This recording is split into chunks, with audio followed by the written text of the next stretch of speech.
بسم الله الرحمن الرحيم. بالله من الشيطان اللعين الرجيم. بسم الله الرحمن الرحيم. ألف لام ميم.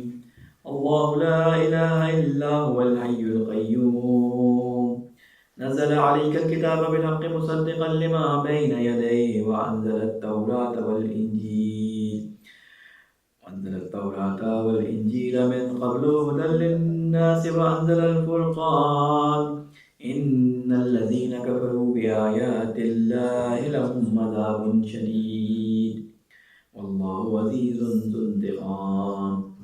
إن الله لا يخفى عليه شيء في الأرض ولا في السماء. هو الذي يصوركم في الأرحام كيف يشاء. لا إله إلا هو العزيز الحكيم.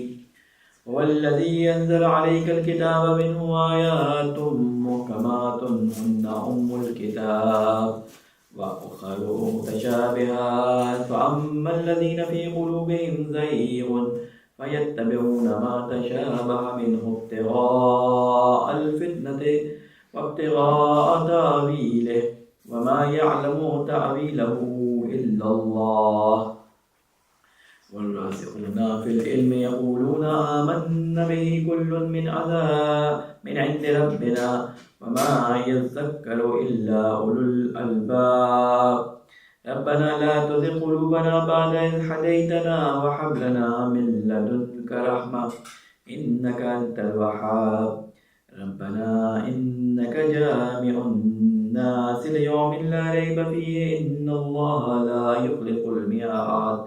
صدق اللہ العلی العظیم. صلوات بھیجیں محمد علیہ محمد. اللهم صل على محمد وآل محمد. السلام علیکم ورحمۃ اللہ وبرکاتہ. کافی لمبے اور طویل عرصے کے بعد ہمارا تفسیر کا یہ درس آج جہاں سے سٹارٹ ہو رہا ہے. ہم نے سورہ بقرہ پچھلے دروس میں تمام کر لی تھی اور تفصیل کے ساتھ اس کے اندر آنے والے مطالب اور اس میں آنے والے واقعات جو ہم بیان کر سکتے تھے آپ کے سامنے بیان کیے تھے. آج ہم سورہ آل عمران جو کہ تیسری سورہ ہے قرآن مجید کی، اس کے جسے کہتے ہیں کہ آغاز میں آپ کے سامنے 2-3 باتیں بیان کروں گا. اس سے متعلق زیادہ تفصیل اس لیے بیان نہیں کروں گا، السلام علیکم ورحمۃ اللہ، کہ ہمارا ہدف یہ ہے کہ ہم جلد از جلد قرآن کا ایک دفعہ ترجمہ جو ہے وہ مختصر تفسیر کے ساتھ ایک دفعہ دہرا لیں، آپس میں اس کا ایک مباحثہ کر لیں، تاکہ قرآن کے جو مطالب ہیں ان کا ایک خاکہ ہمارے ذہنوں کے اندر جو ہے وہ آ جائے، تاکہ جب ہم کوئی بات سنیں، بات کریں تو ہمارے ذہن میں قرآن سے جو اس کے بارے میں ریفرنس نکل سکتا ہے وہ نکل سکے. گو کہ ایک دفعہ میں یہ بات شاید یہ ہدف پورا نہ ہو سکے، لیکن اس کے لیے ضروری ہے کہ 3 یا 4 یا 5 دفعہ قرآن مجید کو ترجمے کے ساتھ سمجھ کے اور غور و فکر کے ساتھ پڑھا جائے، تاکہ جب بھی آپ کے سامنے کوئی بات آئے تو آپ کم از کم وہ پرکھنے کا جو معاملہ ہے کہ کوئی بات جب تم تک پہنچے، حدیث یا کوئی ایسی بات، تو اس کو قرآن پہ پرکھو تو اس کا تھوڑا بہت جسے کہتے ہیں کہ حس ہمارے اندر بیدار ہو جائے. اسی ہدف کے لیے ہم نے یہ قرآن مجید کا جسے کہتے ہیں کہ ترجمہ قرآن کا سلسلہ شروع کیا تھا. سورہ آل عمران کے بارے میں آپ کو پہلے بتا دوں کہ جو سورہ کا نام ہے آل عمران، عربوں میں یہ رواج تھا کہ ان کے ذہن میں اگر کوئی بات کلک کر جاتی یا کوئی لفظ کلک کر جاتا تو وہ اسی کے نام پر جو ہے وہ کسی بھی مثلا چیز کا نام رکھ دیتے تھے. مثلا یہ سورہ جو اس سے پہلے گزرے ہیں الحمد، تو سورہ فاتحہ تو خود قرآن مجید میں اس کا نام آ گیا تھا، لیکن اس میں سورہ بقرہ میں ان کو ایک گائے کا، بقرہ کا قصہ سنا، انہوں نے اس میں پڑھا جس میں بنی اسرائیل کے بارے میں وہ قصہ تھا کہ کس طرح ان میں قتل ہوا اور پھر اس میں گائے کو ذبح کرنے کے لیے کہا گیا، تو انہوں نے اس سے ایک نکال کر نام بقرہ رکھ دیا. یہ سورہ جو آغاز ہو رہی ہیں اسی طرح سورہ آل عمران ہے، اس میں بھی آل عمران کا ذکر آیا کیونکہ، تو اسی وجہ سے اس کا نام سورہ آل عمران رکھ دیا گیا. روایات میں اس کے کئی نام ملتے ہیں. ان 2 صورتوں کو ملا کر یہ کہا جاتا ہے کہ تقریباً ایک ہی مطالب مختلف طریقوں سے ان 2 سوروں کے اندر بیان ہوئے ہیں. شروع میں جو سورہ ہیں سورہ بقرہ اور سورہ آل عمران، اس کے بعد سورہ نساء اور مائدہ، ان میں مطالب تقریباً ایک جیسے ہیں، ان کو مختلف طریقوں سے جو ہے وہ الگ طریقے سے ایکسپلین کیا گیا ہے. جس طرح سورہ بقرہ کے اندر یہ چیز بیان کی گئی تھی کہ وہاں پہ ایک جو بحث چل رہی تھی وہ جہاد کی بحث چل رہی تھی، ایک جو خطاب تھا وہ اہل کتاب سے تھا، اور اہل کتاب میں وہ زیادہ تر جو مخاطب رہے ہمارے آیات کے وہ یہودی رہے، جو اہل کتاب کا ایک حصہ ہے۔ اس سورہ کے اندر بھی تقریباً اسی طرح سے ہے کہ اس میں بھی جہاد فی سبیل اللہ کا، اس میں جو ہے وہ آل عمران کا، اس میں بنی اسرائیل کے علاوہ دوسری جو اہل کتاب میں سے جو قوم ہے جسے آپ نصارہ کے نام سے جانتے ہیں، ان سے زیادہ تر خطاب ہے، یعنی جو عیسائی ہیں، جو نصارہ ہیں، جو حضرت عیسیٰ علیہ السلام کے فالوور ہیں، ان سے زیادہ خطاب ہے۔ اس آیت میں جس طرح یہودیوں کا مقدمہ پیش کیا گیا تھا، بنی اسرائیل کے جو ہے جرم بیان کیے گئے تھے، اس کی پاداش میں ان کے ساتھ کیا ہوا وہ بیان کیا گیا تھا، اس میں مسیحیوں کے بارے میں جو ہے تفصیل سے بیان ہوگا۔ تو ہم شروع کرنے سے پہلے ایک بات بتا دیں کہ دیکھیں، عمران تاریخ میں دو ہستیاں ہمیں ملتی ہیں۔ ایک حضرت موسیٰ علیہ السلام کے والد کا نام عمران تھا، موسیٰ ابن عمران، اور ایک حضرت مریم علیہ السلام کے والد کا نام عمران تھا۔ یہ دو ہستیاں ہمیں تاریخ میں ملتی ہیں۔ حضرت مریم کے والد کا ذکر تو قرآن میں آ گیا، لیکن حضرت موسیٰ کے والد کا ذکر نام کے ساتھ قرآن مجید میں نہیں آیا، وہ ہمیں روایات میں اور بائبل کے مطالعے سے پتہ چلتا ہے کہ ان کا نام عمران تھا۔ اب اس میں کس عمران کا ذکر ہے وہ ہمیں آیات کی تلاوت سے پتہ چل جاتا ہے کہ زیادہ تر کیونکہ مخاطب حضرت مریم علیہ السلام اور ان کے بیٹے اور ان کی قوم سے جو خطاب ہے، تو ہو سکتا ہے کہ یہ نام جو ہے آل عمران اسی مناسبت سے لوگوں نے رکھا ہو اس کا۔ یہ نام جو سوروں کے ہیں، ان میں سے کچھ نام ہیں جو رسول خدا صلی اللہ علیہ وسلم نے خود سے رکھے تھے، اور اکثر نام ایسے ہیں کہ جو اللہ تعالیٰ کے رسول کے جانے کے بعد یا اللہ تعالیٰ کے رسول کے زمانے میں ہی اصحاب نے سوروں کے نام رکھ دیے تھے، کیونکہ قرآن مجید کے مرتب ہونے میں وقت لگا تھا۔ رسول خدا کے زمانے میں آیات مسلسل آ رہی تھی، 23 سال کے عرصے میں آیات آتی رہیں، اور ایسا نہیں تھا کہ پوری سورہ نازل ہونی ہے۔ سورہ بقرہ کی کچھ آیتیں، سورہ آل عمران کی کچھ آیتیں مثلا تیسری ہجری میں نازل ہوئیں، کچھ آیتیں جو ہیں بالکل آخری رسول خدا کے ایام میں نازل ہوئیں، تو یہ سورہ مکمل نہیں ہوتے تھے۔ اس لیے سورہ جب مکمل ہوئے تو اس کے بعد اللہ تعالیٰ کے رسول کے اوپر حضرت جبرائیل نازل ہوئے، اور قرآن مجید کا 2 بار سال میں ایک دفعہ حضرت جبرائیل آتے تھے اور قرآن کو رسول خدا کے لیے تکرار کرتے تھے، ریپیٹ کرتے تھے، لیکن آخری جو رسول خدا کا سال تھا اس میں 2 دفعہ آئے، اور رسول خدا کو 2 دفعہ جو ہے وہ قرآن مجید کی سوروں کا مرور کروایا، اس کو ریپیٹ کروایا۔ یہاں پہ علماء کے درمیان اختلاف میں بیان کر دوں کہ تھوڑا سا، کیونکہ ہمارے ہاں اس بارے میں عموماً بحث ہوتی ہے، میں نے بھی پہلے اشارہ کیا تھا کہ 2 نظریات علماء کے موجود ہیں۔ ایک یہ کہ بعض کہتے ہیں کہ یہ ترتیب جو سوروں کی قرآن مجید میں ابھی موجود ہے وہ ترتیب رسول خدا صلی اللہ علیہ وسلم کے زمانے میں جو ہے وہ بن گئی تھی، اور کچھ علماء کہتے ہیں کہ نہیں، رسول خدا صلی اللہ علیہ وسلم کے زمانے میں سورہ کامل ہو گئی تھی، رسول خدا نے یعنی آیات کو اپنی مرضی سے ان کی جگہ پہ رکھوا دیا تھا، لیکن سوروں کی ترتیب جو ہے وہ بعد میں خلافت سوم کے زمانے میں ان کو ترتیب دیا گیا۔ یہ 2 نظریات اس کے بارے میں پائے جاتے ہیں۔ میں آل عمران کے بارے میں آپ کو بتا دوں کہ اس کے اندر بھی 3 یا 4 مطالب ساتھ چلیں گے، جیسے سورہ بقرہ کے اندر چل رہے تھے، اور بیشتر ان میں سے مطالب کیا ہوں گے کہ اللہ تعالیٰ کے جسے کہتے ہیں کہ وہ کرم اور وہ مہربانیاں جو نصارہ پہ کیں اور انہوں نے اس سے استفادہ نہیں کیا، پھر ان کے رسول خدا کے ساتھ جو مباحثے ہیں، ان کے جو مناظرے ہیں، ان کا ہلکا سا ذکر آئے گا، اور اس سورہ میں تقریباً 1 یا 2 رکوع صرف اسی ایک واقعے کی جسے کہتے ہیں کہ جواب میں، اسی واقعے کے یاد دہانی میں آئے ہیں کہ جو رسول خدا صلی اللہ علیہ وسلم کے ساتھ عیسائیوں کا ایک وفد آیا تھا اور اس نے ان کے ساتھ ایک مناظرہ کیا تھا، ان کو تقریباً 1 یا 1.5 رکوع کے اندر اس کو پورا بیان کیا گیا کہ عیسائیوں کا نجران سے تقریباً 60 یا 70 آدمی، جو کہ عاقب نامی جو ان کا راہب تھا اس کی صدارت میں، اور دوسرا راہب جو تھا اس کا نام تھا سید، یہ بڑے 30 یا 40 لوگوں کو جو بزرگان نجران تھے ان کو اور کچھ عام لوگوں کو اپنے ساتھ لے کے آئے تھے، تقریباً 60 لوگوں کا گروہ تھا، اور رسول خدا صلی اللہ علیہ وسلم کے پاس انہوں نے آ کے مدینے میں رسول خدا سے ملاقات کی تھی اور کہا تھا کہ ہم آپ سے آپ کے اسلام کے بارے میں معلومات کرنا چاہتے ہیں۔ تو رسول خدا نے ان کو دعوت دی، تو انہوں نے کہا، رسول خدا نے دعوت دی کہ تم ایمان لے آؤ، تو انہوں نے کہا ہم تو پہلے سے ایمان لا چکے ہیں، ہم کون سا نیا ایمان لے کے آئیں۔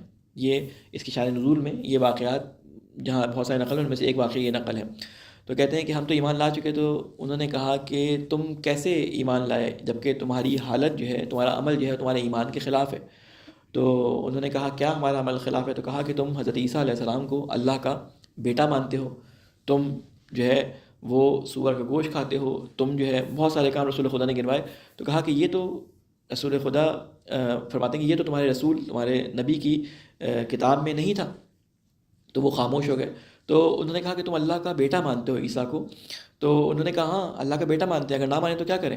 تو رسول خدا نے پھر ان سے آرگیومنٹ کیا اور 3-4 سوالات کیے، ان میں سے 2-3 سوال میرے ذہن میں ہیں، آپ کو بیان کروں تو رسول خدا نے کہا کہ اللہ تعالیٰ کے لیے اس سورہ کے شروع میں وہ الفاظ ہم نے پڑھے ہیں کہ اللہ لا الہ الا هو الحی القیوم، کہ وہ حی ہے اور قیوم ہے۔ تو رسول خدا نے ان سے کہا کہ تم یہ نہیں جانتے کہ الحی اسے کہتے ہیں کہ جو ہمیشہ سے زندہ ہے، یعنی کسی نے اس کو زندگی نہ بخشی ہو، قیوم اسے کہتے ہیں کہ جس کے اوپر تمام چیزوں کا دار و مدار ہو اور وہ کسی پر تکیہ نہ کرتا ہو، وہ کسی پہ ڈیپینڈ نہ کرتا ہو، اور وہ تمام چیزوں کو سنبھالنے والا، تمام چیزوں کو قابو رکھنے والا، وہ ہستی جو ہوتی ہے وہ قیوم کہلاتی ہے۔ کہتے ہیں کہ تم مانتے ہو کہ عیسیٰ جو ہیں وہ حضرت مریم کے بطن سے پیدا ہوئے، جس طرح حضرت مریم نے حضرت عیسیٰ کو پیدا کیا، ایک عام خاتون بھی اسی طرح پیدا کرتی ہیں۔ پھر بیٹے کے اندر باپ کی کوئی خصوصیات تو ہونی چاہیے، کوئی شباہت تو ہونی چاہیے؟ میں کہا ہاں۔ تو کہتے ہیں خدا حی ہے، یعنی خود سے زندہ ہے، اسے کسی نے زندہ نہیں کیا، جبکہ تم کہتے ہو حضرت عیسیٰ علیہ السلام حضرت مریم سے پیدا ہوئے ہیں۔ پھر تم نے کہا کہ اللہ قیوم ہے، کہ اللہ جو ہے وہ تمام چیزوں کا دار و مدار اللہ کی ذات پر ہے، لیکن اللہ کے اوپر کسی کا دار و مدار نہیں ہے، جبکہ وہ رزق کا مالک بھی ہے اللہ، وہ زندگی دینے کا مالک بھی ہے۔ جبکہ عیسیٰ کیا ان تمام چیزوں پہ قادر تھے؟ کیا وہ لوگوں کو رزق دیتے تھے؟ کیا وہ لوگوں کو زندگی، یعنی لوگوں کی زندگیاں ان کے اوپر ڈیپینڈ کرتی تھیں؟ تو انہوں نے کہا نہیں ایسا نہیں ہے۔ تو کہا کس طرح سے تم ایسے شخص کو کہ جس کی شباہت خدا کے ساتھ کوئی نہیں ہے تم اللہ کا بیٹا مانتے ہو؟ خیر وہ خاموش ہو گیا۔ پھر انہوں نے کہا کہ ہم آپ سے کیا کریں گے؟ مباہلہ کریں گے۔ اور وہ سارا واقعہ آپ کے ذہن میں مجالس میں ہم کثرت سے سن چکے ہیں کہ وہ مباہلہ کس طرح سے ہوا۔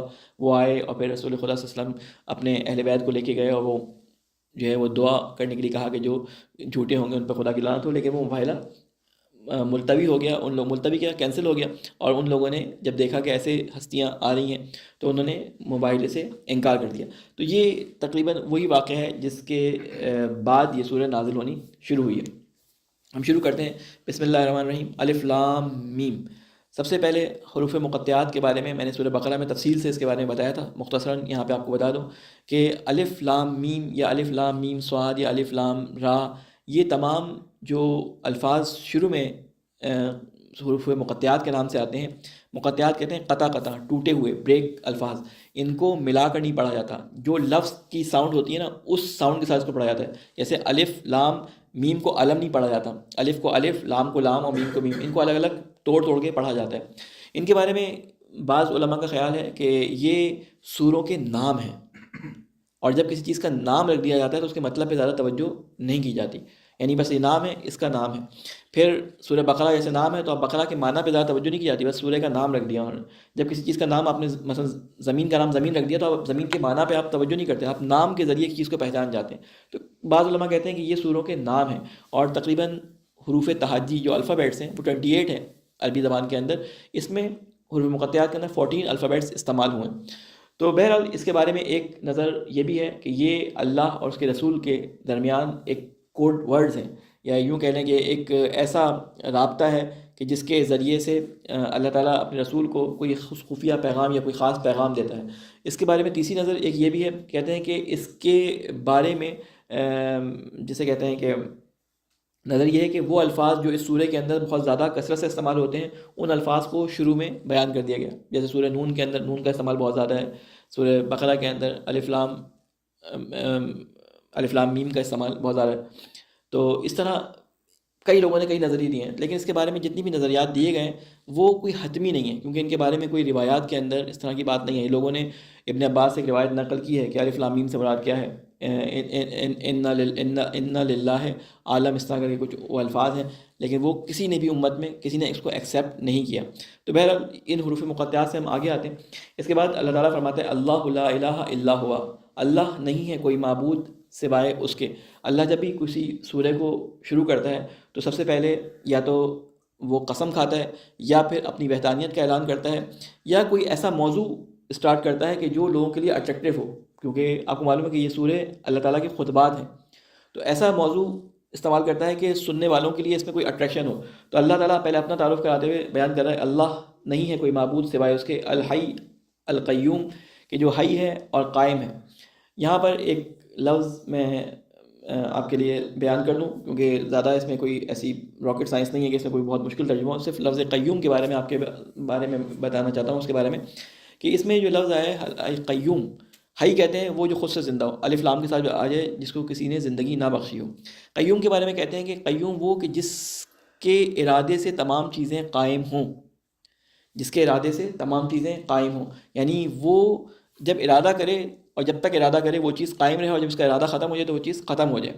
اس کی مثال آپ کے ذہن میں دوں گا، ذہن میں لانے کے لیے دوں گا کہ آپ کبھی کسی بہت گہری سوچ میں ہوتے ہیں، مثال کے طور پہ ابھی آپ ایک چیز ذہن میں تصور کریں کہ آپ اپنے ذہن میں خانہ کعبہ کو تصور کریں، ٹھیک ہے؟ آپ جیسی خانہ کعبہ کو تصور کرتے ہیں، آپ نے 2 منٹ کے لیے خانہ کعبہ کو اپنے ذہن میں تصور کیا، خانہ کعبہ کی تصویر آپ کے ذہن میں بن گئی، ادھر کسی نے آپ کو آواز دی، وہ تصویر غائب ہو گئی، یعنی جب تک آپ کا ارادہ تھا وہ تصویر آپ کے ذہن میں بنی رہی، لیکن جیسے ہی آپ کا ارادہ ختم ہوا وہ تصویر محو ہو گئی اور کہیں بھی موجود نہیں ہے۔ تو اللہ تعالیٰ قرآن مجید میں دوسری جگہوں پہ فرماتا ہے کہ یہ دنیا، یہ کائنات اللہ تعالیٰ کا ارادہ ہے، یعنی جب اللہ تعالیٰ نے ارادہ کیا اس دنیا کو خلق کرنے کا، تو اللہ تعالیٰ کیا کرتا ہے، ارادہ جب کرتا ہے تو کیا کہتا ہے، کن، کہ ہو جا، تو کیا ہوتا ہے، وہ ہو جاتا ہے، فیکون، پس وہ کام ہو جاتا ہے۔ یعنی جو بھی کام کائنات کے اندر ہوتا ہے، یہ کائنات کی خلقت، یہ کائنات میں زمین و آسمان کی پیدائش، یہ جانوروں و مخلوقات کی پیدائش، یہ سب اللہ تعالیٰ کا ارادہ ہے۔ یعنی ہم اپنے ہر لمحے میں اللہ تعالیٰ کے ارادے کے محتاج ہیں، یعنی ہماری ہر سانس، ہماری زندگی کی ہر جسے کہتے ہیں کہ جو گزرتا ہوا وقت ہے وہ اللہ تعالیٰ کے ارادے کا محتاج ہے۔ جدھر اللہ تعالیٰ، جس شخص سے اللہ تعالیٰ کا ارادہ ہٹتا ہے وہ کیا ہوتا ہے، اللہ کو پیارا ہو جاتا ہے، ٹھیک ہے نا؟ جب اللہ تعالیٰ کا ارادہ کسی کے پاس سے ہٹتا ہے تو اللہ کو پیارا ہو جاتا ہے۔ یہ تو ایک مزاحن میں نے بات کہی، لیکن کیا کہ اللہ تعالیٰ کے ارادے کی محتاج ہے۔ اللہ تعالیٰ کا ارادہ جب تک اس دنیا کے بارے میں ہے تو اللہ تعالیٰ کی یہ دنیا، یہ مخلوقات، تمام چیزیں اپنی جگہ پا بڑھ جائیں، اور جیسے یہ ارادہ ختم ہوگا یہ چیزیں ختم ہو جائیں گی۔ پھر اس کے بعد فرمایا نزل علیک الکتاب بالحق، نزل اس نے نازل کیا۔ اب تھوڑی سی، کیونکہ ہم اب ایک سورہ کمپلیٹ کر چکے ہیں تو تھوڑی سی تفصیلی گفتگو یہاں پہ الفاظ کے بارے میں بھی آپ کو بیان کر دوں، تاکہ آئندہ قرآن مجید میں جب یہ الفاظ آئیں تو آپ کے ذہن میں آ جائے کہ لفظ نزلہ، انزلہ، ننزل، انزلنا، یہ آپ نے سارے کے سارے لفظ سنے ہیں، لفظ نزول، ٹھیک ہے؟ تو نزلہ اس کا اوریجنل ورڈ ہے۔ یہ مختلف جو عربی کے مختلف، جیسے کہتے ہیں کہ ابواب کے اندر، مختلف سٹرکچرز کے اندر جاتا ہے تو اس کی شکل بدل جاتی ہے۔ نزلہ اس اسٹرکچر کے اندر گیا ہوا ہے جس کے معنی ہے کہ آہستہ آہستہ نازل ہونا۔ جب کہا جاتا ہے انزلہ یعنی فوری نازل ہونا، انزلہ یعنی اتار دینا، نزلہ یعنی سکون کے ساتھ آہستہ آہستہ پہنچانا۔ تو اللہ تعالیٰ نے دیکھیں لفظ کیا استعمال کیا، نزل علیک الکتاب، کہ اے رسول ہم نے آپ کے اوپر کتاب کو آہستہ آہستہ نازل کیا، بالحق، سچائی کے ساتھ۔ کیوں کہا بالحق؟ ابھی اس کے بارے میں آگے توضیح دے دی گئی ہے۔ مصدقا لما بین یدہ، یہ اس لیے سچائی ہے اس کے اندر ہے کہ یہ تصدیق کرتی ہے، دو سچائیاں اس میں ثابت ہو رہی ہیں۔ ایک خود یہ اپنے حقانیت کو ثابت کرتی ہے، کیوں؟ اس لیے کہ پچھلی کتابوں نے اس کے بارے میں بیان کیا تھا، پچھلے انبیاء نے اس کتاب کے بارے میں بیان کیا تھا کہ حضرت ابراہیم کی دعا ہم نے قرآن مجید میں پڑھی تھی کہ اے اللہ میری نسل میں ایک لسان صدق کو قرار دے، جو ہے وہ میری آواز کو دنیا تک پہنچائے۔ یا پھر بائبل کے اندر اگر ہم اس کو تلمود کو اٹھا کے دیکھیں تو اس میں یہ سینٹنس ملتا ہے فارقلید کے نام سے، رسول خدا کے لیے لفظ فارقلید استعمال کیا گیا۔ کہتے ہیں کہ اس کے منہ میں اللہ اپنے کلام کو رکھے گا، اس کے منہ میں اللہ اپنے کلام کو رکھے گا۔ تو کہتے ہیں کہ وہ پیشن گوئیاں جو تھی اس کی بھی تصدیق کر رہی ہے یہ کتاب، اور دوسری بات کس چیز کی تصدیق کر رہی ہے، اپنی خود سچائی، اپنی حقانیت کی تصدیق بھی کر رہی ہے کہ دیکھو جو انہوں نے کہا تھا اس کا مصداق یہ خود کتاب کی صورت میں آ گیا۔ تو اللہ تعالیٰ نے آہستہ آہستہ اس کتاب کو تمہارے پر سچائی کے ساتھ نازل کیا۔ یہ تصدیق کرتی ہے اس چیز کی لما بین یدہ، جو ان کے دونوں ہاتھوں کے درمیان ہے۔ دونوں ہاتھوں کے درمیان یہ ایک محاورہ ہے، ٹھیک ہے؟ ایک ہوتا ہے وہ خلفے ہی، اس کا جو اینٹونیم ہے وہ کیا ہے، خلفے ہی، جو اس کے پیچھے ہے، اور بین یدہ جو ان کے دونوں ہاتھوں کے درمیان، یعنی جو ان کے سامنے ہے۔ تو توریت اور انجیل کی بات ہو رہی ہے کہ جو ان کے ہاتھوں میں موجود ہے کتاب، یہ اس کی تصدیق کر رہی ہے۔ یہ کتاب جو ہے، قرآن جو ہے، یہ اس کتاب کی جو ان کے ہاتھوں میں اس کی تصدیق کرنے والی ہے۔ مصدقا لما بین یدہ وانزل التوراۃ، اب لفظ تورات کے ساتھ انزلہ استعمال کیا۔ انزلہ کے معنی کیا ہوتے ہیں، ایک دفعہ، دفعتاً، یعنی فوری طور پہ اتار دینا۔ توریت اور انجیل کے بارے میں آپ کو معلوم ہے کہ الواح جو تھیں، جو تختیاں تھیں حضرت موسیٰ علیہ السلام پہ، ایک دفعہ حضرت موسیٰ علیہ السلام کو تختیاں دے دی گئیں، یا جب کوئی حکم دیا جاتا تو کیا ہوتا کہ حضرت موسیٰ علیہ السلام کو تختیوں کی صورت میں جو حکم دے دیا جاتا تھا۔ حضرت عیسیٰ علیہ السلام پہ بھی اس طرح کہ انجیل کا نزول اس طرح نہیں ہو کہ وقفے سے ہوتا رہا، اس کا نزول ایک ہی دفعہ حضرت عیسیٰ کے قلب پہ ہو گیا، پھر حضرت عیسیٰ کی زبان سے، پھر مکاشفے کی صورت میں بعد میں اس کو لوگوں نے لکھا۔ تو اس کے بارے میں کیا فرمایا کہ ہم نے تورات کو بھی اس نے نازل کیا، تورات کو اور انجیل کو، من قبل اس سے پہلے، ہدل للناس یہ کتابیں ہدایت تھیں لوگوں کے لیے، یعنی آج سے پہلے اے رسول اس کتاب سے پہلے یہ کتابیں لوگوں کے لیے ہدایت کا سامان پیدا کر دی تھی۔ وانزل الفرقان اور اس نے نازل کیا فرقان کو، یعنی کہ حق و باطل کو جدا کرنے والے کو۔ فرقان کہتے ہیں فرق سے نکلا ہے، فرق کہتے ہیں شکافتن یا توڑنا یا جدا کر دینا ایک دوسرے سے، تو کہتے ہیں کہ اس نے فرقان کو نازل کیا، یعنی اس قرآن کے اندر اس نے وہ نور رکھا ہے، اس قرآن کے اندر وہ اس نے کوالٹی رکھی ہے کہ اس قرآن کو پڑھنے کے بعد کوئی بھی شخص اگر اس کو صحیح سے پڑھے اور بغیر اس میں کوئی عناد نہ رکھے تو وہ حق و باطل کو جدا کر سکتا ہے، یعنی اس کو معلوم ہو سکتا ہے کہ کون سی چیز سچ ہے، کون سی چیز باطل ہے۔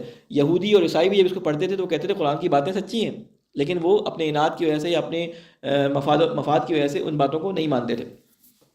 پھر فرماتا ہے کہ ان الذین، اس فرقان کے آنے کے بعد جب یہ بات ان کے اوپر واضح ہو گئی کہ کیا بات سچ ہے اور کیا بات سچ نہیں ہے، اس فرقان کے آنے کے بعد وہ لوگ جنہوں نے انکار کیا بآیات اللہ، اللہ تعالیٰ کی نشانیوں سے، لہم عذاب شدید، تو ان کے لیے اللہ تعالیٰ نے وعدہ کیا کس چیز کا کہ ان کے لیے بہت سخت اور شدید عذاب ہے۔ واللہ عزیز ذو انتقام، اور اللہ بہت زیادہ، جسے کہتے ہیں کہ عزیز کہتے ہیں پائیدار کو، اور ذو انتقام صاحب انتقام، یہاں پہ اللہ تعالیٰ کی صفت استعمال کی کہ صاحب انتقام ہے۔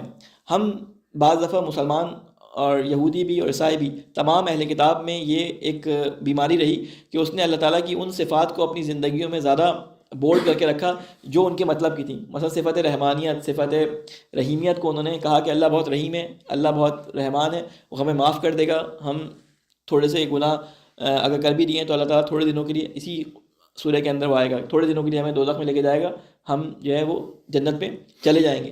تو اللہ تعالیٰ کہتے ہیں کہ اللہ عزیز ذو انتقام بھی ہے، کہ اللہ انتقام لینے والا بھی ہے۔ کن لوگوں سے انتقام لے گا؟ اللہ تعالیٰ نے قرآن مجید کے بارے میں بتایا کہ اللہ انتقام لینے کے لیے ان لوگوں سے تیار بیٹھا ہے کہ جنہوں نے اللہ تعالیٰ کی آیات کا انکار کیا۔ اب یہاں پہ مسلمانوں یا یہودیوں یا عیسائیوں کسی کو خاص خطاب نہیں کیا گیا، ابھی کلی بات چل رہی ہے، تو اس کے مخاطب کون کون ہیں؟ یہودی بھی ہیں، مسلمان بھی ہیں اور عیسائی بھی ہیں۔ اس آیت کے کیا مطلب کہ اللہ تعالیٰ ہر اس شخص کو، چاہے وہ یہودی ہو، چاہے وہ مسلمان ہو، چاہے وہ عیسائی ہو، جو اللہ کی آیات کا انکار کرے اس کو اللہ تعالیٰ اس سے انتقام لے گا، چاہے وہ مسلمان ہی کیوں نہ ہو۔ اچھا، اللہ تعالیٰ کی آیات سے انکار کا مطلب کیا ہوتا ہے؟ اللہ تعالیٰ سے یعنی آیات کے انکار کا مطلب یہ نہیں کہ وہ یہ کہہ رہے کہ میں ان آیات کو نہیں مانتا۔ قرآن مجید کے بارے میں لوگوں کی نظر کیا تھی؟ اگر کوئی یہ کہے کہ میں قرآن مجید کو نہیں مانتا تو وہ تو سریحاً کافر ہے، ٹھیک ہے نا، وہ کہ میں قرآن مجید کو مانتا ہی نہیں کہ یہ اللہ کی کتاب ہے، تو وہ سریحاً کافر ہے۔ ایک ہے قرآن مجید کی نہیں مانتا، ٹھیک ہے، اس کے بارے میں پھر اللہ تعالیٰ نے قرآن مجید میں آیتیں دی ہیں کہ دیکھو سدھر جاؤ، تمہیں آخر میں جواب دینا ہے۔ پھر وہ ساری جو ڈیٹیلز بیان کی گئی، ہدایت کے راستے بیان کیے گئے، انہی لوگوں کے لیے بیان کیے گئے جو نہیں مانتے اور کوشش کرتے ہیں کہ ان کو مان لیں۔ تو اللہ تعالیٰ نے ان تمام ڈیٹیلز کو بیان کیا کہ اللہ تعالیٰ انتقام لینے والا بھی ہے، اللہ تعالیٰ کی ان صفات کو بھی اپنے ذہن میں رکھا کرو۔ ان اللہ لا یخفی علیہ شیء، بے شک اللہ سے کوئی چیز پوشیدہ نہیں ہے، فی الارض، اس زمین میں، ولا فی السماء، اور نہ ہی آسمان میں۔ یعنی جو تم آیات کو ماننے کے بعد آپس میں کہتے ہو کہ آیات سچی ہیں، اور پھر اس کے بعد کہتے ہو کہ لیکن یہ ہمارے مفاد سے ٹکراتی ہیں، ہمارے دین سے ٹکراتی ہیں، ہماری سرداری سے ٹکراتی ہیں، تو نہیں مانتے، تو اللہ تعالیٰ کہتے ہیں جو تم چھپاتے ہو اللہ تعالیٰ اس کو بھی جانتا ہے، اور جو بھی زمین اور آسمان کے درمیان ہے ان تمام چیزوں سے اللہ واقف ہے، تمہاری سازشوں سے واقف ہے، تمام چیزوں سے واقف ہے۔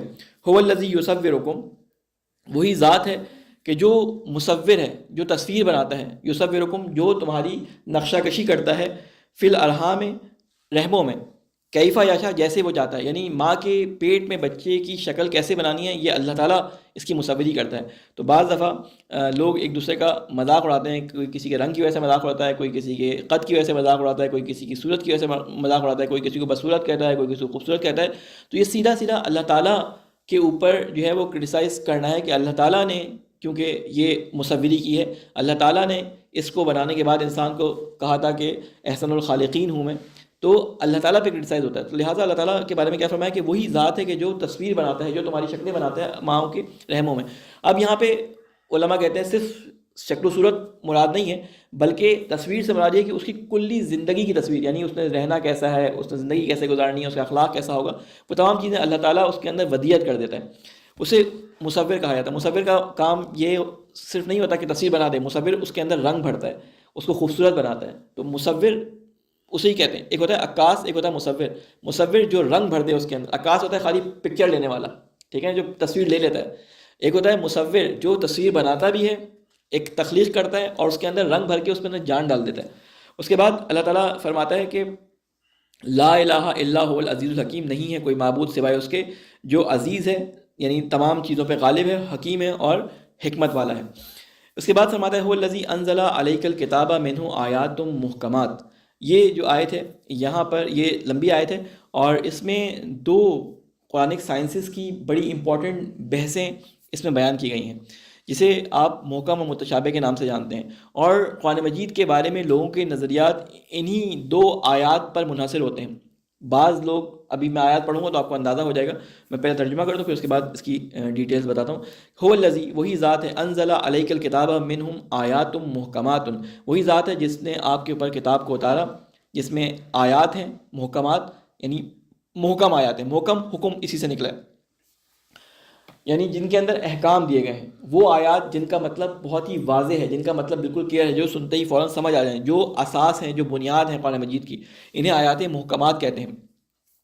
ہن ام الکتاب، یہی کہتے ہیں جڑ کو، ماں کو بھی اسی لیے کہتے ہیں کیونکہ یہ اولاد کی جڑ ہوتی ہے، اسی کے ذریعے اولاد جو ہے وہ وجود میں آتی ہے، اسی لیے اس سے لفظ نکلا، کہتے ہیں جڑ کو، کہتے ہیں ہن ام الکتاب، یہ آیات جو ہیں وہ جڑ ہیں، اصول ہیں، بنیاد ہیں کسی اس کی کتاب کی۔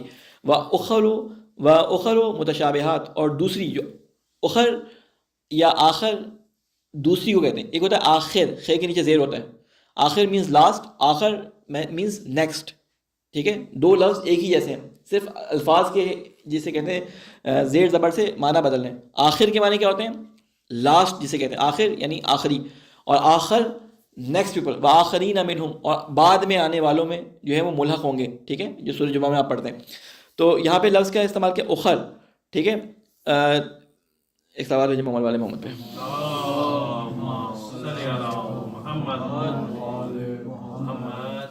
یہ اس کا مجہول وہ استعمال کیا، اور دوسری جو آیات ہیں وہ کیا ہیں؟ متشابہات ہیں۔ ابھی اس کو میں بیان کرتا ہوں محکم متشابہ کو کہ کیا ہے اس کا مطلب۔ فَأَمَّا الَّذِينَ فِي قُلُوبِهِمْ زَيْغٌ، تو وہ لوگ جن کے دلوں میں کجی ہوتی ہے، زیغ آپ نے اور بھی جگہوں میں قرآن مجید میں پڑھا ہے، لفظ زیغ ٹیڑھ پن یا کجی، یا جسے کہتے ہیں تیزی سے گرنے کے معنی میں یہ لفظ استعمال ہوتا ہے، زیغ کہتے ہیں ٹیڑھا ہونے کو۔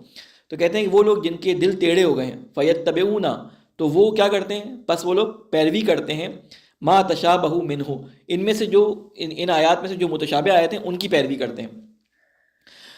ابتغاء الفتنۃ وابتغاء تاویلہ، ابتغاء طغیان جس سے آپ نے لفظ پڑھا ہے، ابتغاء وہ چاہتے ہیں کہ تلاش میں ہوتے ہیں فتنے کی، اور تلاش کرتے ہیں اس کی حقیقت اور ماہیت کی، جبکہ وہ انہیں نہیں معلوم، الا اللہ، سوائے اللہ کے، وما یعلم تاویلہ الا اللہ، اور نہیں جانتا ان کی کوئی تعویل مگر اللہ کے۔ اس آیت کو پورا کر لو پھر میں اس کے بارے میں تفصیل بتاتا ہوں۔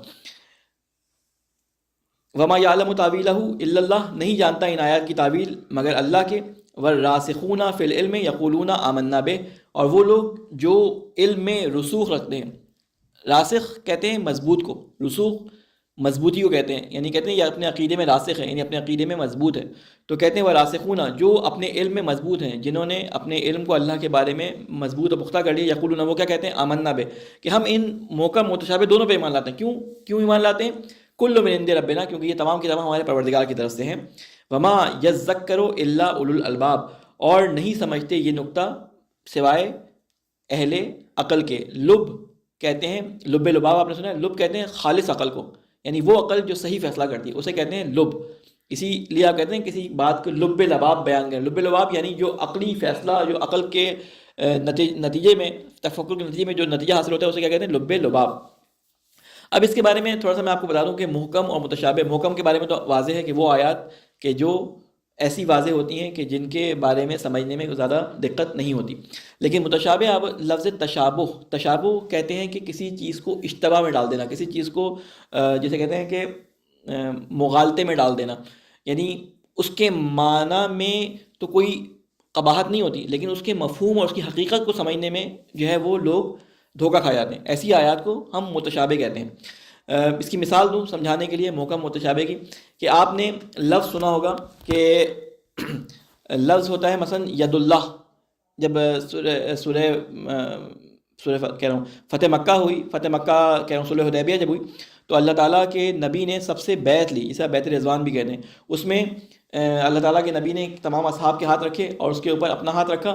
تو اللہ تعالیٰ نے قرآن مجید میں آیت نازل کی کہ تمہارے ہاتھ ایک دوسرے کے اوپر تھے، اوپر رسول کا ہاتھ تھا، اور تمام ہاتھوں پر جو اوپر ہاتھ تھا وہ کس کا تھا؟ ید اللہ، اللہ کا ہاتھ تھا. تو اللہ تعالیٰ نے وہاں پہ کیا کیا؟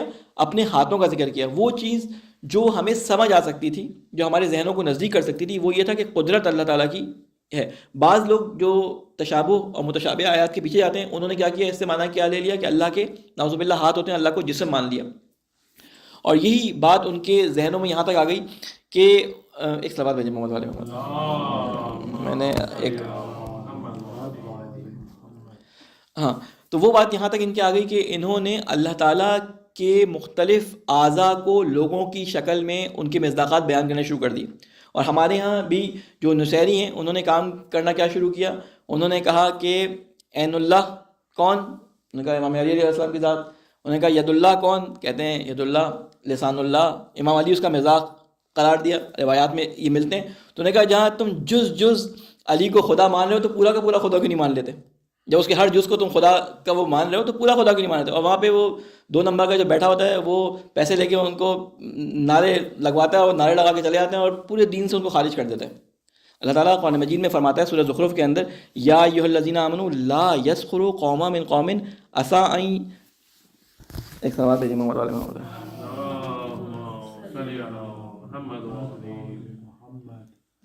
ایک اور سوال بھیجیں محمد والے محمد. میں باریک لکھا ہے کچھ نظر نہیں آ رہا.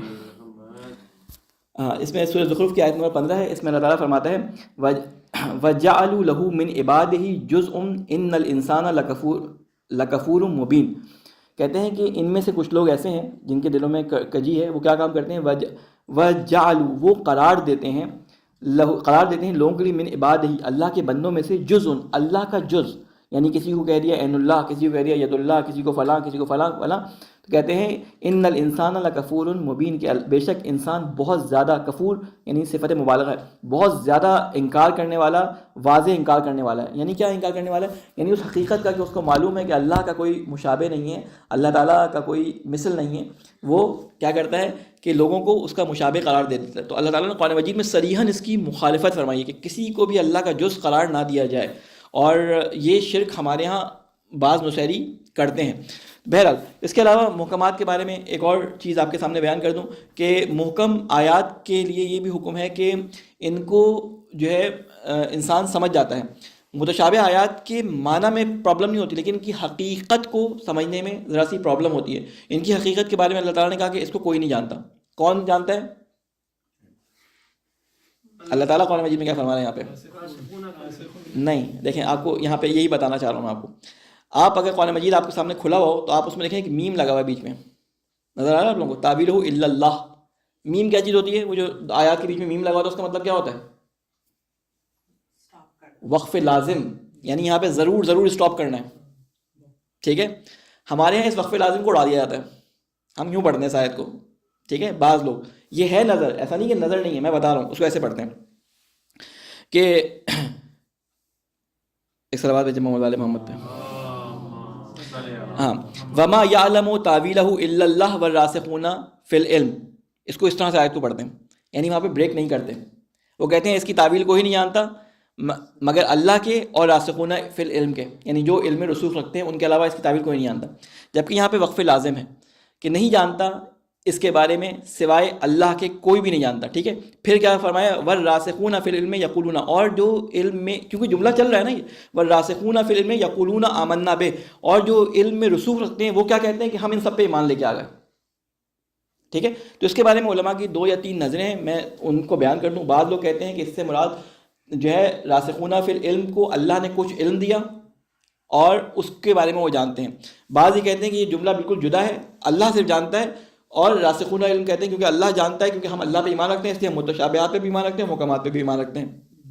بعض لوگ کہتے ہیں کہ نہیں، خیر بہت ساری نظریں اس کو چھوڑ دیں. یعنی یہ 2 نظریں بہت امپورٹنٹ ہیں. ایک وہ کہتے ہیں کہ اللہ کے علاوہ کوئی نہیں جانتا، ایک وہ کہتے ہیں کہ جو اللہ بھی جانتا ہے اور راسخون فی العلم بھی جانتے ہیں. اب یہاں پہ آنے کے بعد کہتے ہیں کہ اگر راسخون فی العلم جانتے ہیں تو اس کے بارے میں ہمارے اپنے علماء، اہل سنت کے علماء اور ان کے درمیان اختلاف ہے. بعض اختلاف کیا ہے؟ یعنی 3 نظریں ان کی. دو یا تین نظریں. ان میں سے ایک نظر یہ ہے کہ وہ کہتے ہیں کہ راسخون فی العلم وہ ہیں جو علم میں رسوخ رکھتے ہیں. رسوخ کہتے ہیں آپ جسے کہتے ہیں نا کہ کسی دیوار میں سوراخ کریں نا تو اس کے اندر کسی چیز کو داخل کریں سوراخ کے اندر, تو کہتے ہیں اس کے اندر رسوخ کر دیا, یا یوں کہہ لیں کہ یہ ڈرل اس سوراخ میں رسوخ کر گئی ہے, یا یہ چونٹیاں اس پھل کے اندر رسوخ کر گئی ہیں. یعنی یہ ڈرل رسوخ کرنا ہے کسی چیز کے اندر گھس جانا. وہ لوگ جو علم میں گھسے میں ہیں, یعنی جو ہمیشہ علم کے دنبال میں علم کے پیچھے لگے رہتے ہیں, ان لوگوں کا کہنا یہ ہے, ان لوگوں کا کہنا یہ کہ ہمیں علم ہے بہت ساری چیزوں کا, لیکن صرف ان چیزوں کا علم ہے کہ جو اللہ تعالیٰ نے ہمیں تعلیم دی ہیں. اور اس کے بارے میں قرآن مجید کی واضح آیات ہیں کہ اللہ تعالیٰ نے راسخون فی العلم کو کچھ علم دیا ہے, کچھ علم نہیں دیا. یعنی راسخون فی العلم کے پاس ان آیات کی تعویل موجود ہے, لیکن تمام آیات کی تعویل موجود نہیں ہے. بعض علم جو ہیں وہ اللہ نے اپنے پاس رکھے ہیں. کس چیز کا علم صرف اللہ نے اپنے پاس رکھا ہے؟ قرآن مجید میں سرین جس کے بارے میں کہا گیا کہ اس کا علم صرف اللہ کو ہے, آخرت کا, یوم الساعہ, قیامت کا, ٹھیک ہے, موت کا. پھر اس کے بعد بہت ساری ایسی چیزیں جو انبیاء علیہ السلام اور ائمہ علیہ السلام کو اور خود رسول خدا صلی اللہ علیہ وسلم کو معلوم نہیں تھی, جس کے بارے میں اللہ تعالیٰ قرآن مجید میں مختلف جگہوں میں فرماتا ہے کہ جب حضرت مریم کا واقعہ بیان کرتا ہے سورہ مریم کے اندر, یا سورہ بقرہ کے اندر, سورہ مریم کے اندر, یا اصحاب کہف کا واقعہ معلوم کرتا ہے, تو اللہ تعالیٰ رسول کو کیا کہتا ہے کہ تمہیں نہیں معلوم تھا, ہم تمہیں بتا رہے ہیں. پھر اللہ تعالیٰ رسول خدا کو حکم دیتا ہے, قل, اے رسول کہیے کیا, رب زدنی علما, اے اللہ میرے علم میں اضافہ کر. یعنی اس کا مطلب ہے کہ کوئی ایسا علم ہے جو رسول کو بھی کہا جا رہا ہے کہ تم اس کے علم میں اضافے کی بات کرو. تو سب سے بارز مصداق جو اس کے بنتے ہیں راسخون فی العلم کے, وہ کون سی ہستیاں بنتی ہیں؟ سب سے پہلے انبیاء علیہ السلام کی ہستیاں, رسول خدا صلی اللہ علیہ وسلم, اور پھر اس کے بعد ائمہ علیہ السلام کی, رسول خدا کے بعد ائمہ علیہ السلام کی ہستیاں ہیں جو راسخون فی العلم کے اندر موجود ہیں. پھر اس کے بعد وہ علماء بھی جو ان کی اتباع میں قرآن مجید کو اس طرح سے اس کی اتباع کرتے ہیں جو قرآن مجید کے اندر رسوخ کرنے کی کوشش کرتے ہیں, تو اللہ تعالیٰ کچھ علوم ان کے لیے بھی واضح کر دیتا ہے. پھر آیات محکم و متشابہات, ٹائم ختم ہو رہا ہے, اس کے بارے میں ایک بات اور بتا دوں کہ آیات محکمات اور متشابہات کے بارے میں کیا ہے کہ متشابہات بعض آیتیں ایسی ہیں کہ ہو سکتا ہے کہ رسول خدا صلی اللہ علیہ وسلم کے زمانے کے لوگوں کے لیے وہ آیتیں متشابہ ہوں, لیکن ہمارے لیے وہ آیتیں متشابہ نہ ہوں.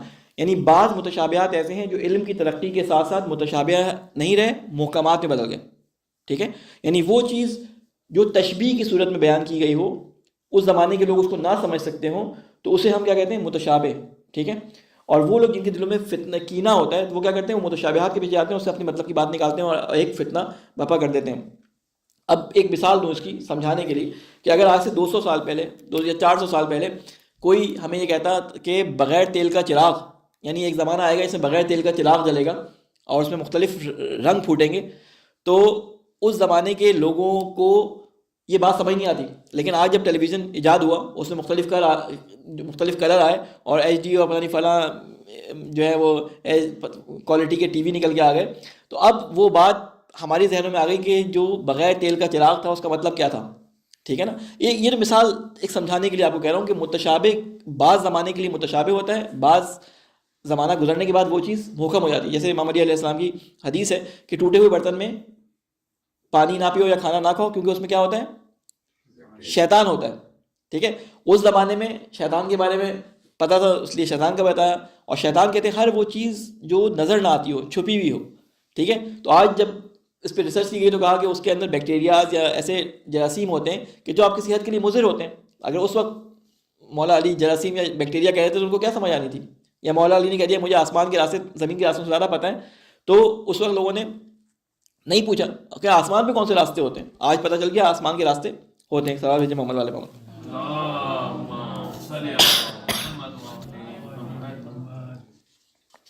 بس یہ 2 آیتیں پڑھ کے میں رکوع ختم کروں, پھر اپنی گفتگو کو تمام کرتے ہیں.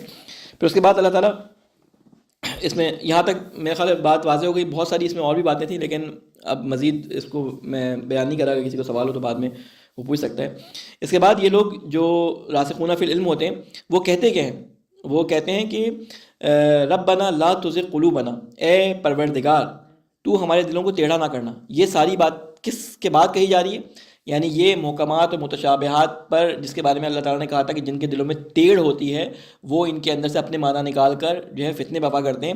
تو اب یہ جو راسخون فی العلم ہے یہ دعا مانگ رہے ہیں, ان کی دعا نقل کی گئی ہے. اس سورہ کے اندر بہت ساری دعائیں ہیں, جیسے سورہ بقرہ میں آئی تھی, اس میں بہت اچھی اور بڑی جسے کہتے ہیں کہ زبردست دعائیں موجود ہیں. ان میں سے پہلی دعا یہ ہے, ربنا, اے ہمارے پروردگار, لا تزغ قلوبنا, تو ہمارے دلوں کو کج نہ کرنا یا ٹیڑھا نہ کرنا، ہمارے دلوں میں کجی پیدا نہ کرنا کہ ہم ان فتنوں کے چکر میں پڑیں اور متشابہات کو جو ہے وہ اپنے حساب سے اس کی توضیح اور تفسیر بیان کرنا شروع کریں۔ لا تزغ قلوبنا بعد اذ ہدیتنا، اس کے بعد کہ تو نے ہمیں ہدایت دے دی، یعنی تو ہدایت دے چکا ہے ہمیں، تو اس کے بعد ہمارے دلوں کو ٹیڑھا نہ کرنا۔ وہب لنا من لدنک رحمہ، اور تو ہمیں بخش دے یا تحفہ دے ہمیں ہمارے لیے من لدنک اپنے پاس سے اپنی رحمت کا۔ وہب کہتے ہیں، وہب ہبہ اسی سے نکلا، ہبہ کہتے ہیں تحفے کو، ہدیے کو، ٹھیک ہے، اسی سے لفظ نکلا ہے وہب۔ وہب لنا، ہب امر کا صیغہ ہے، یعنی حکم کا صیغہ ہے، آرڈر جسے کہتے ہیں۔ ہب تو ہمیں عطا کر، تو ہمیں تحفہ دے، کس چیز کا تحفہ دے، یعنی تو ہمارے لیے تحفہ دے، کیا دے، من لدن کا اپنے پاس سے۔ لدن کہتے ہیں، لدن یہ علم لدنی آپ نے پڑھا نا کہ علم لدنی یعنی جو علم کسی سے حاصل نہ کیا گیا اندرون کے اندر موجود ہو، اپنے پاس سے، اپنے پاس موجود ہو، من لدن کا اپنے پاس سے، ٹھیک ہے، رحمتن رحمت کا، یعنی تو ہمیں تحفہ دے کس چیز کا، اپنے پاس سے اپنی رحمت کا تحفہ دے۔ انکا انت الوہاب، بے شک تو بہت زیادہ عطا کرنے والا اور ہدیہ دینے والا ہے۔ ربنا، اچھا یہ لفظ وہاب کے بارے میں بتا دوں، یہ جو لفظ وہابی جو مشہور ہے یہ اس وہاب سے نہیں نکلا، یہ عبد الوہاب جو ان کے درمیان شیخ عبد الوہاب جو گزرے ہیں ان کے ماننے والوں کو، ان کے فالوورز کو وہابی کہا جاتا ہے۔ یہ ان کا نام تو عبد الوہاب اللہ تعالیٰ کے نام پہ ہی ہے، لیکن یہ جو وہابی ہیں وہ عبد الوہاب کے نام پر وہابی کہلاتے ہیں۔ ہم سب کو ایسے وہابی ہونا چاہیے، اللہ یہ تحفہ دینے والا بے معنی کے لحاظ سے، لیکن بہرحال انکا انت الوہاب کہ بے شک تو بہت زیادہ عطا کرنے والا ہے۔ ربنا، آخری آیت آج کے دن کی، آیت نمبر 9، ربنا اے ہمارے پروردگار، انکا جامع الناس، اب یہ بتا رہے ہیں لوگوں کے لیے، یہ جو دعا جنہوں نے کی ہے کہ اے پروردگار انکا تو جامع الناس، لوگوں کو جمع کرنے والا ہے، تو سب کو جمع کرے گا بے شک، لیوم اس دن لا ریب فیہ کہ جس میں کوئی شک نہیں، ان اللہ لا یخلف المیعاد، اور بے شک اللہ خلاف نہیں کرتا اپنے وعدے کے۔ یعنی اللہ تعالیٰ نے فرمایا ہے کہ تم جو بھی اس دنیا میں کر لو، میں نے تمہیں چھوٹ دی ہے، تمہیں آزاد پیدا کیا تھا، تمہیں جو کرنا ہے کر لو، لیکن کیا میں ہی جمع کرنے والا ہوں۔ تو یہ لوگ دعا کر رہے ہیں، اس بات کو تکرار کر رہے ہیں اللہ تعالیٰ کے اس مضمون کو جو ان کو پڑھایا گیا ہے، جو ان کو سکھایا گیا کہ اے اللہ تو ہی، یعنی یاد دہانی کروا رہے ہیں کہ ہم یقین رکھتے ہیں اس بات پہ کہ تو جامع الناس ہے، تو تمام لوگوں کو جمع کرنے والا، آخری دن سب کو جمع کر کے لے آئے گا، جن کے پاس ہدایت پہنچی، جنہوں نے ہدایت کو مانا، جنہوں نے ہدایت کو نہیں مانا، اور تو اپنے وعدے کو کبھی بھی میعاد آپ نے پڑھا ہے کہ فلاں چیز کی میعاد پوری ہو گئی، میعاد کہتے ہیں یعنی مدت، ایک معینہ مدت، ٹھیک ہے نا، مدت کو کہتے ہیں۔ وعدہ اسی سے لفظ سے وعدہ جو ہے اسی کا روٹ ورڈ ہے۔